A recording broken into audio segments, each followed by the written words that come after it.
for the interest in Mercy and how I play Mercy, and I appreciate it. I'm going to talk about a few different things here. We're going to start with the courses.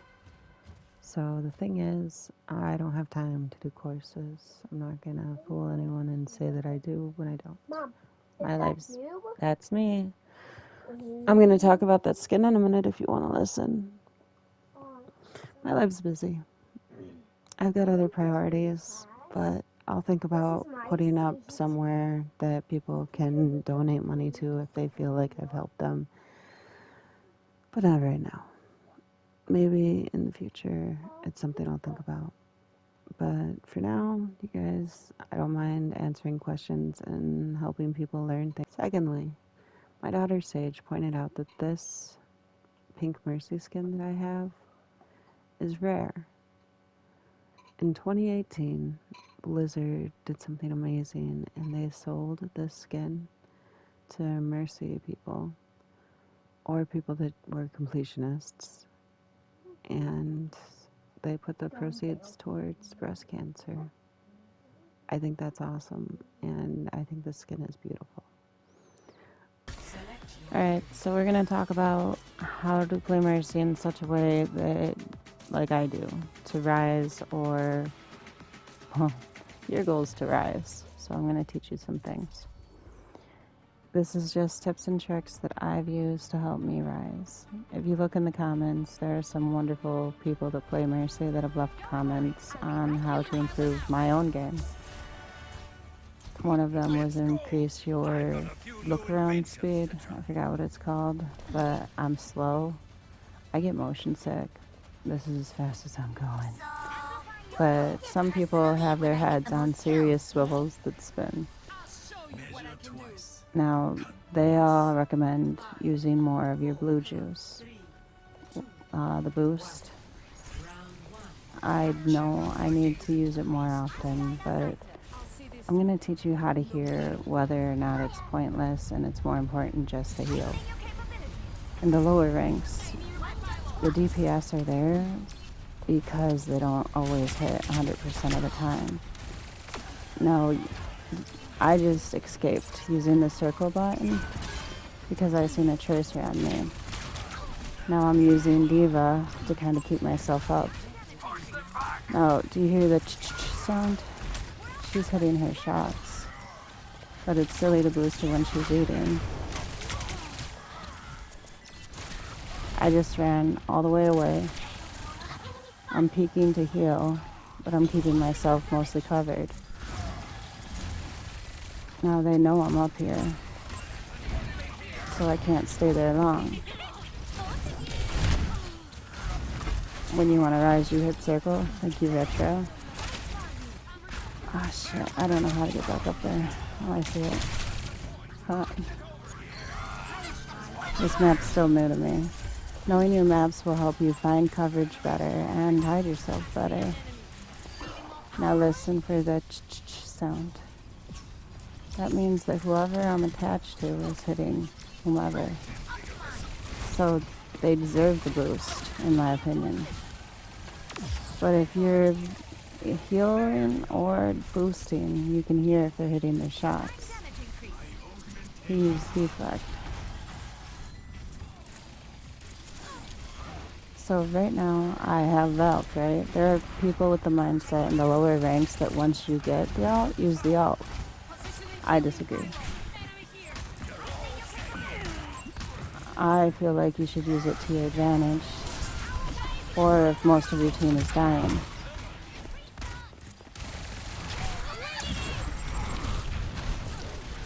Playing quick play is similar to playing in the lower ranks, because you don't know what you're going to get. Somebody that's going to hit, somebody that isn't.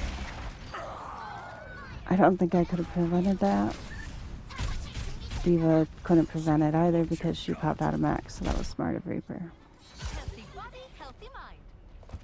But we still have the point, so he took out the healers to try and get something going here. So this would be an excellent time to use the ult.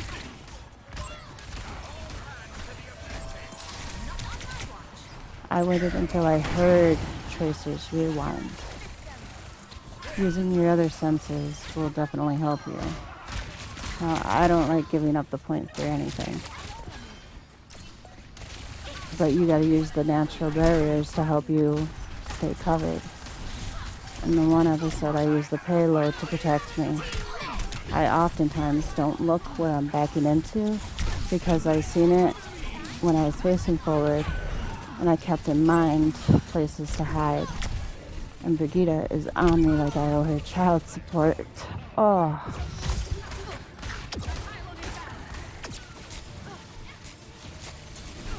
Hopefully they get through this. So recapping, I can tell you who hits based on what you hear. You hear the sound every time your teammate hits, whether you're healing or boosting. You're going to hear that.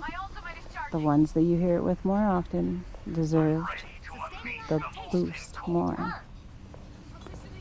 So keep in mind who just to keep healed and who to boost. Sometimes they might start off with a bad game and then improve, and then everybody might need a boost or deserve a boost. This Cassidy, I've been with him. Haven't heard it yet. You let me know if you hear it, because there we go. There he is.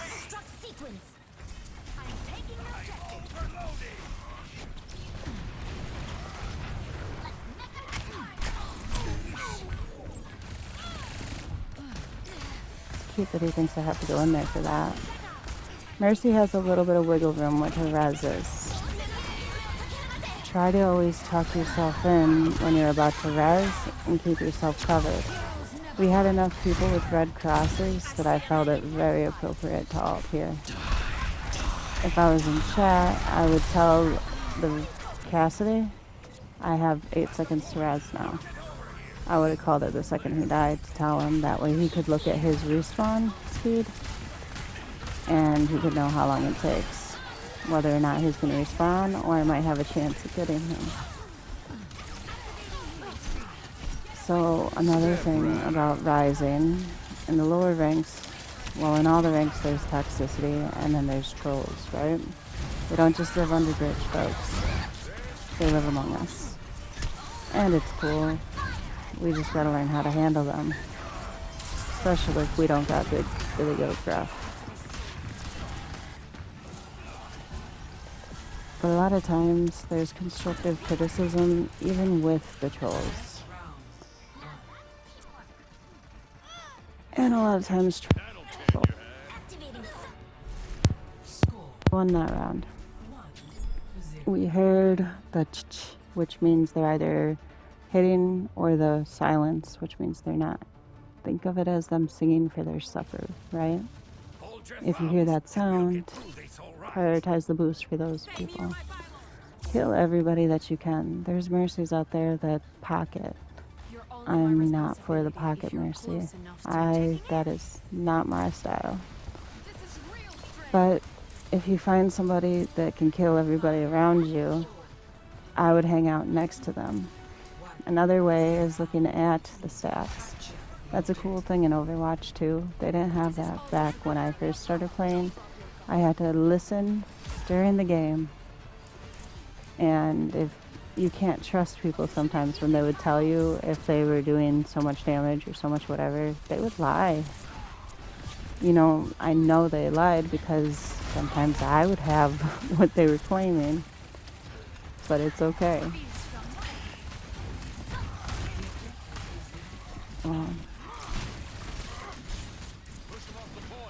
Now we're checking out Cassidy.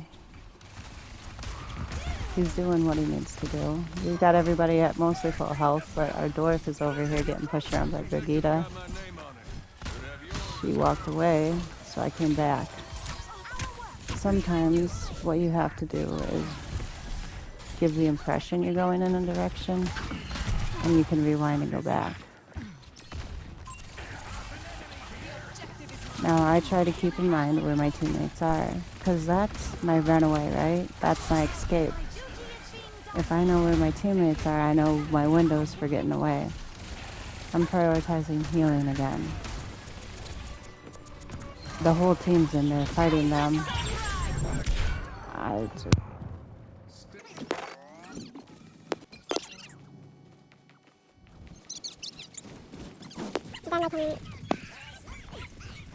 Sometimes the healing is just sustaining their life. See me dropping. Come on, Diva. She's trying. I know she's trying. So,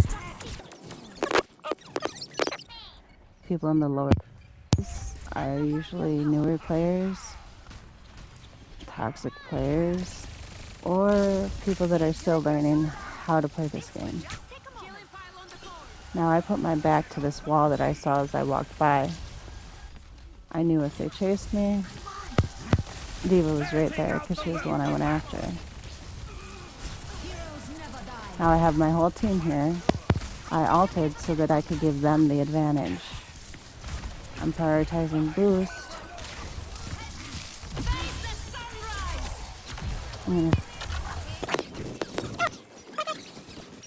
Ilaria's doing a pretty good job at healing, so I'm trusting her to keep the team up.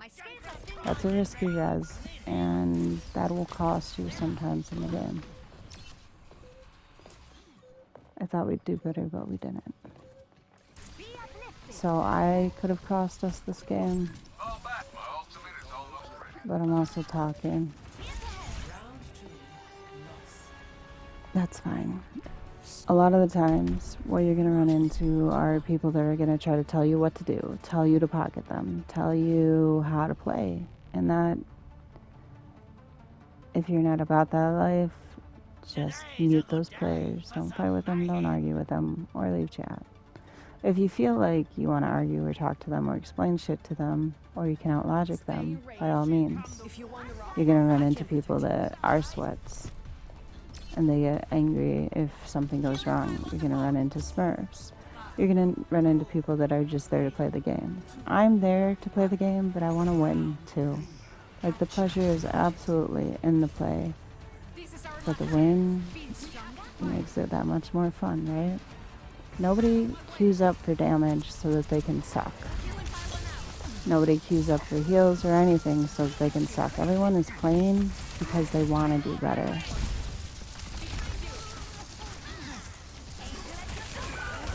We just lost 2 people at the same time.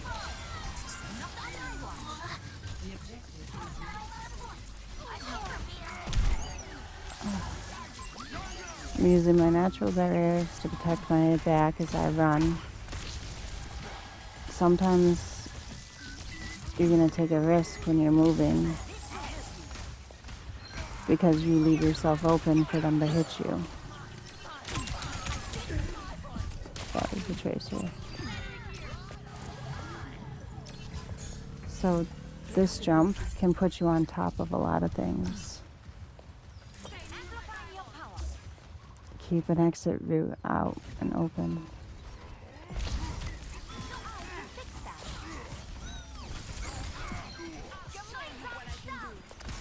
If everybody is bundled up together, you can back off a little bit. The second you hear footsteps around you, like I hear footsteps on the left, I know it's Tracer based on the sound. All of these characters have distinct sounds. You can know who's coming up on you based on the sounds you hear.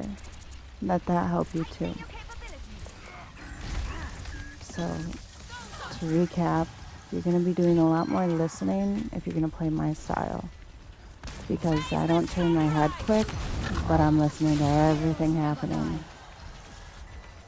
My controller's low. I can boost her for a little bit until she gets into the red area. She's smart enough to fall back for heals because she knows where the pylon is. Shoot, that's a problem. You don't hear the Sombras. That's why they're the most deadly for me. This probably gives Sombra players an advantage.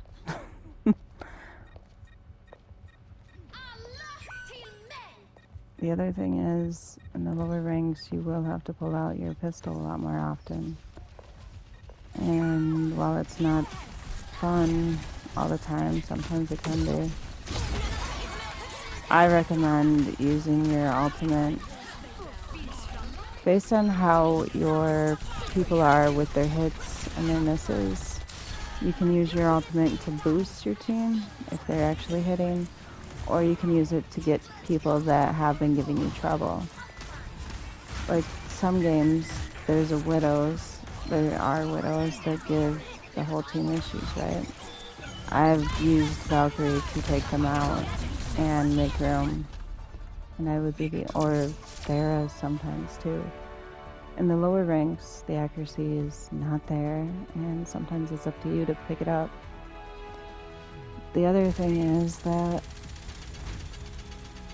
I'll let this play through, but the other thing is you need to have a backup hero that you can play, because sometimes other people are going to want to play Mercy as well, and that's fine and wonderful. When I play, I like to give people the first option most days, unless I just want to play Mercy and chill. But if you give them the option, they're going to play the hero they're most comfortable with. That's why when people yell at other people to switch, it doesn't make sense to me. If you're switching, you're playing something that you're less comfortable with. Usually people's first pick are the people that they want to play and that they're comfortable with. If they're not comfortable playing, they're going to struggle, and it's going to be hard. I want to show you the other heroes. So if you're good with your aim, Anna, Baptiste, Ilaria, they're good shooters. These two here, I've taken fairies out of the skies multiple times with these guys. If you need to help your tank make room, Brigida is all about making room. And so is Lucio. So they're right on top of each other, the room makers, right? They can push people around a little bit. Ilaria, I don't play as often, but she has that ultimate, which is pretty BA. Lifeweaver hits really hard. I don't know about his accuracy, but I do know that when he is shooting people, they die quick. Kiriko, I love her, but my favorite thing about her is actually her Purify, which a buddy of mine, Chanko, said can purify Anna's poison. So keep in mind which healers do which things and can counter other healers too. Countering is a big thing about this game. Moira, if you got a lot of shields in your way or people are consistently hiding her balls, you can bounce them and heal people or kill people. At the very least, you do tick damage consistently with her. And Zenyatta's discords can be so deadly. But he's a slow heal. Zenyatta and Lucio are both very slow heals, and Brigida, she has a cooldown for her packs. Otherwise, people gotta stand right beside her. So it's important to know your hero's strengths and weaknesses. With Mercy, her strengths, res is a strength, but it's a 30-minute cooldown. So it's important to consider who you're gonna res. Are you gonna res somebody that's not gonna be hitting their shots a lot? Are you going to res somebody that's not making the room you need them to? Sometimes you're forced to make a decision between two people, and it is best to choose somebody that's doing the work rather than somebody that is trying. No offense to the ones that are trying, but if you're trying to rise, you need the workers. And that's going to conclude. Thank you all for your interest. Thank you, Chills, for wanting a lesson. But I hope you guys all have an amazing day, week, year, whatever. And there are way better, more advanced mercies than me. But I'm probably one of the few of them that likes to go up and down in the ranks because I like the grind. But enjoy your day, and thank you again.